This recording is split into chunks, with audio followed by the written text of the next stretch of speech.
नमस्कार दोस्तों, आप सभी का स्वागत है अकाउंट विथ चैनल पर। दोस्तों, आज की यह वीडियो बिल्कुल प्रैक्टिकल वीडियो है और यह वीडियो आप लोगों के लिए बहुत ही इम्पोर्टेंट होने वाली है। जी हाँ दोस्तों, इस वीडियो में मैं एडजस्टमेंट एंट्री करना बताऊंगा।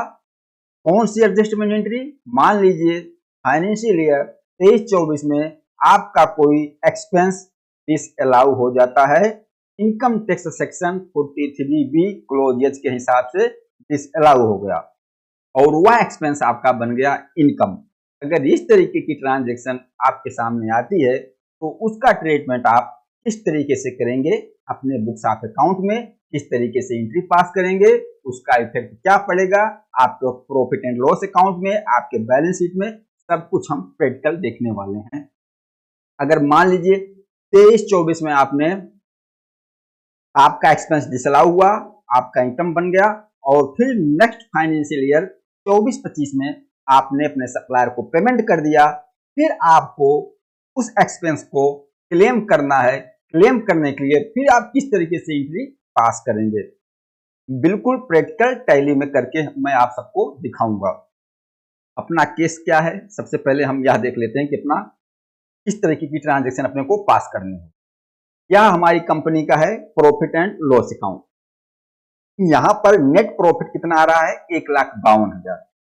अब हमारा जो खर्चा है, जो हमने परचेज किया है, इस परचेज अमाउंट में जो 4,75,000 आपका दिख रहा है, इस 4,75,000 में 62,000 का अमाउंट हमारा डिसअलाउ कर दिया गया।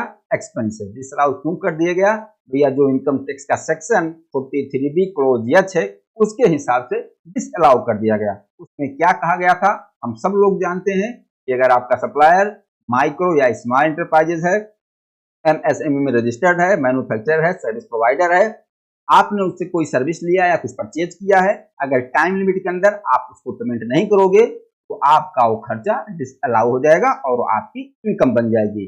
इसी वजह से मेरा जो है 62,000 रुपए डिसअलाउ हो रहा है। अब नेट प्रॉफिट 1,52,000 है। अब इसमें से 62,000 का खर्चा हमारा डिसअलाउ हो रहा है। अब इसकी एंट्री हम कैसे करेंगे, किस तरीके से हम अपने नेट प्रॉफिट को बढ़ाएंगे, कौन सी एंट्री पास करेंगे? दोस्तों, अब चलते हैं हम टैली में और टैली में इसकी एंट्री हम पास करते हैं। देखिए, हम आ गए टैली में और टैली का हम देख लेते हैं प्रॉफिट एंड लॉस अकाउंट। ये देखिए, अभी टैली में प्रॉफिट एंड लॉस अकाउंट हमने ओपन किया। अब देखिए, यहां पर अभी भी नेट प्रॉफिट हमारा 1,52,000 है, लेकिन हमको डिसअलाउ हुआ कितना? 62,000 का एक्सपेंस डिसअलाउ हुआ है। अब 62,000 की हमें एडजस्टमेंट एंट्री डालनी होगी, इससे क्या होगा, फिर हमारा जो नेट प्रॉफिट है या प्लस हो जाएगा। इसके लिए क्या करना होगा दोस्तों? इसके लिए सीधा सीधा आप आ जाइए वाउचर्स में और F7 प्रेस कर दीजिए। जो भी हमारी एडजस्टमेंट एंट्री पास होगी वह जनरल वाउचर में ही पास होगी। हम इसको कर देते हैं 31/3/24 में पास कर देते हैं। अब यहाँ आपको डेबिट किसको करना है और क्रेडिट किसको करना है? दोस्तों, जो भी आपका डिसअलाउ हुआ है परचेज का खर्चा, ध्यान रखना पहली बात तो जो परचेज की एंट्री आपने पोस्ट कर दिया पहले से, उस एंट्री को आपको बिल्कुल नहीं छेड़ना है। जिस तरीके से जो एंट्री है वैसे ही रहेगा, क्योंकि आपने उसका ITC भी क्लेम कर लिया है, GST का सब कुछ कर लिया है, सिर्फ आपने अपने सप्लायर को पेमेंट नहीं किया है, तो उस एंट्री को नहीं छेड़ना है। अभी जो हमारा अमाउंट डिसअलाउ हुआ है, जैसे 59,000, उसके लिए हम अलग से एक एडजस्टमेंट एंट्री पास करेंगे। अब हम आ गए F7 में, डेबिट किसको करना है और क्रेडिट किसको करना है। डेबिट कर दीजिए, आप लेजर बना दीजिए रिसीवेबल एक्सपेंस। आप एक लेजर बना दीजिए receivable expense under section 43BH। आप कुछ भी नाम दे सकते हो, रिसीवेबल एक्सपेंस दे दो, रिफंडेबल एक्सपेंस दे दो, टू बी क्लेम्ड एक्सपेंस दे दो, अंडर सेक्शन 43BH, नाम कुछ भी दो, लेकिन मेन इसका हेड क्या रखना है? इसको रखना है करंट असेट्स में। करंट असेट्स में क्यों रख रहे हैं? क्योंकि हमें नेक्स्ट फाइनेंशियल ईयर में इसको फिर इस एक्सपेंस को क्लेम भी करना होगा, इसलिए हमें इसको करंट असेट्स में रख के अपनी बैलेंस शीट में ले जाना है। ठीक है, इसको हमने करंट असेट्स में रख के कर दिया। अब क्रेडिट किसको करना? अमाउंट कितना डेबिट करना? 59,000। तो खर्चा आपका, जो अमाउंट आपका डिसअलाउ हो रहा है, यहाँ हमारा हो रहा 59,000, तो 59,000 और क्रेडिट किसको करेंगे? क्रेडिट के लिए आप बना दो लेजर यहां this allowed expense under section 43B(H). अब दिस अलाउड एक्सपेंस जो है यह आपका बन रहा है इनकम, और इसको रखना कहां है? डायरेक्ट इनकम में रख दो। मेन चीज यही है कि उस लेजर को आप किस हेड में रख रहे हो, इसी से आपके बैलेंस शीट में, आपके प्रॉफिट एंड लॉस में इफेक्ट पड़ेगा। तो जो एक्सपेंस हमारा डिसअलाउड हो रहा है, हमने यहाँ लेजर बना दिया disallowed expense under section 43B(H) और इसको रख दिया हमने डायरेक्ट इनकम। अब इस एंट्री को हम कर देंगे पास। अब देखिए हमने क्या किया है, डेबिट किया है receivable expense under section 43B(H) amount 59,000, और जो ये डेबिट वाला लेजर है इसको हमने रखा है किसमें? करंट असेट्स में। इसको हमने बना दिया अपना असेट्स। और यहाँ जो क्रेडिट किया हमने disallowed expense under section 43B(H), इसको हमने कहाँ बना दिया भैया? इसको हमने बना दिया इनकम, तो हमने अंडर में रख दिया इनकम। अब इस एंट्री को हम कर देते हैं एक्सेप्ट। एंट्री हमारी हो गई पास। अब हम देखते हैं कि हमारा अब प्रॉफिट एंड लॉस अकाउंट क्या बोल रहा है। आ जाइए प्रॉफिट एंड लॉस अकाउंट में।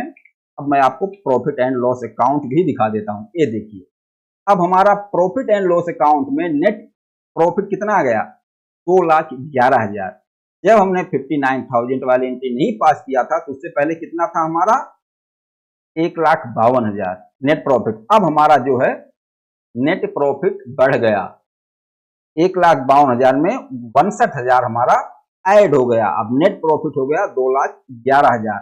इधर देख लीजिए हमने जो असेट्स में बना के रखा है disallowed expense under section 43B(H), यहाँ ये हमारा बन गया इनकम 62,000। यहाँ तो हमारा इनकम बन गया, इसलिए हमारा यह नेट प्रॉफिट बढ़ गया। और हमने रिसीवेबल में बना के उसको हमने असेट्स में भी रखा है, जिससे कि हम नेक्स्ट फाइनेंशियल ईयर में उसको क्लेम करेंगे। एक चीज और बता दूं मैं आपको, जो या net profit and loss account का जो आपका जैसे परचेज का बैलेंस है, जो भी एक्सपेंसेस हैं, इनका जो बैलेंस है, जैसे डिसअलाउड एक्सपेंस का यहाँ 59,000 आ रहा है। जब आप नेक्स्ट फाइनेंशियल ईयर में जाओगे ना, यहाँ का कोई बैलेंस आपका कैरी फॉरवर्ड नहीं होता। यहाँ का कोई भी बैलेंस आपके नेक्स्ट फाइनेंशियल ईयर में नहीं जाता। कहाँ का? ये प्रॉफिट एंड लॉस अकाउंट का। तो बैलेंस शीट में जो भी आपका आएगा वह बैलेंस शीट का हर एक लेजर का बैलेंस आपका नेक्स्ट फाइनेंशियल ईयर में जाएगा। तो यहां तक हमने क्या समझ लिया कि हमने वह एंट्री पास कर दिया एडजस्टमेंट वाली, जिससे जो हमारा डिसअलाउ हुआ था एक्सपेंस वह हमारा इनकम बन गया और हमारा यहाँ नेट प्रॉफिट बढ़ गया। और बैलेंस शीट को देख लेते हैं हम, बैलेंस शीट क्या बोल रही है। अब बैलेंस शीट में देखिए, बैलेंस शीट में हमारा a receivable expense under section 43B(H) 59,000, इसको हमने रख दिया किसमें? असेट्स में, बैलेंस शीट में। और यह नेक्स्ट फाइनेंशियल ईयर में जाएगा और इसको हम करेंगे क्लेम। अब यह तो काम हो गया फाइनेंशियल ईयर 23-24, जिस फाइनेंशियल ईयर में हमारा खर्चा डिसअलाउ हुआ था और हमने उसको बना दिया इनकम। ये एंट्री हो गई पास। अब हम चलते हैं नेक्स्ट फाइनेंशियल ईयर 24-25 में। जब हमने अपने सप्लायर को पेमेंट कर दिया, जब अपने सप्लायर को हमने पेमेंट कर दिया जो MSME वाला था, फिर उसके बाद जो खर्चा हमारा डिसअलाउ हुआ था उसको हम करेंगे क्लेम। अभी देखिए हम बैलेंस शीट में देखते हैं। बैलेंस शीट में हमारा ये देखिए, बैलेंस शीट में हमारा आ रहा है, ये देखिए ये 23-24 का है। 23-24 का बैलेंस उठ के आया है। हमने 23-24 में ट्रांजेक्शन पास किया था, बैलेंस शीट में असेट्स में दिखाया था receivable expense under section 43B(H) 62,000। और हमें अब इसको करना है क्लेम, क्योंकि हमने अपने सप्लायर को पेमेंट कर दिया है। अब इसको हम क्लेम करेंगे, इसके लिए एक एंट्री आपको डालनी पड़ेगी। तो 24-25 का आप फाइनल अकाउंट तैयार करोगे, फिर 31 मार्च 2025 में आप जनरल एंट्री पास कर दोगे। अब यहाँ क्या लेजर बना दोगे? Allowed expense. क्या लेजर बना दोगे? Allowed expense under section 43B(H), और इसको कहाँ रख दो आप? एक्सपेंसेस में डाल दो, डायरेक्ट एक्सपेंस में डाल दो या इनडायरेक्ट एक्सपेंस में डाल दो।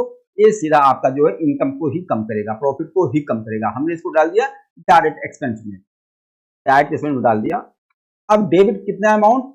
59,000, 62,000, क्योंकि हमारा 23-24 में डिसअलाउ 62,000 हुआ था।